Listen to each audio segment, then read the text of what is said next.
my white friends that I have talked to, it's been like you said, like on a spectrum where, you know, thing after thing after thing just continues to open your mind to things. And I think that's why humility is so important, because you have to, it's a constant checking of yourself. It's a constant checking of like, why am I saying these things? Why do I believe these things? Like, where did this come from? And again, I don't think it's just a white person thing. I think this is just a life thing that people should be doing in general. But I think again, with what you were saying about the ingrained racism that people are brought up with, it's something that you have to constantly be checking yourself on. So I appreciate you for doing that. And you know what? Another thing too is, you know, like my black and brown friends are so patient because white people, whiteness is essentially saying, be patient and understanding with us while we unpack what you've been living with forever. Mm, And that's also like, you feel messed up right, saying that, you know? Uh, right.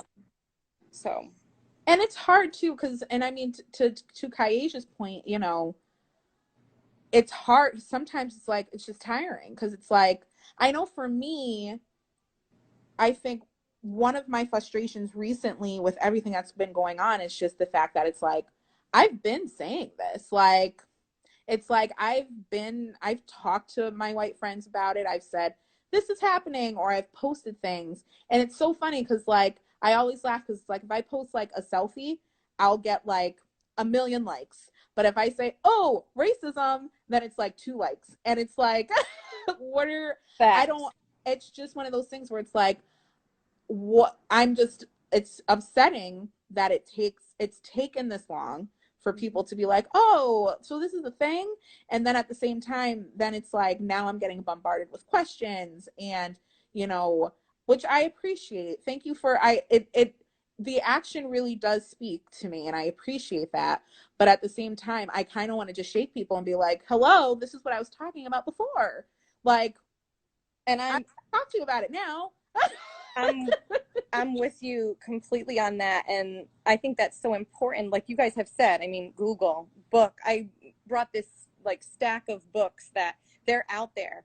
And racism and what whiteness has constructed needs to be dismantled by white people because it's our problem. Wow. Wow. And it's not the job of you guys, of black and brown people, to fix our problem. And it goes That's back to that white equilibrium. There's that fragility. Like there's a whole chapter in here on white women's tears, you know, and how there's this fragility as soon as white people get out of as soon as whiteness rather gets out of equilibrium, gets out of their comfort. And it's, we have to look at it. We have to face it. You can't change something if you won't name what it is. You can't mm, change something if you don't understand it. You know, and so white people have to get uncomfortable. They have to face the reality. We have to face the reality, and we have to dismantle it, especially as white Christians. wow. Right. And you and I talked about that, I think it was yesterday, but any other time that we've talked about this issue as well. Um, I said to Amani last night, the older I get, the more I'm reading. I'm reading in Romans right now. And I'm just like, white Christianity, white American Christianity, perhaps I should be more specific, really has to dismantle the traditional understanding that we've had of the gospel in order to understand the actual gospel at all. Right. Because we would have to abandon our, you know, judgmental, uh, exclusionary, nationalistic, patriotic version that's been perpetuated to really understand what Jesus was about. Woo, girl. That's so true.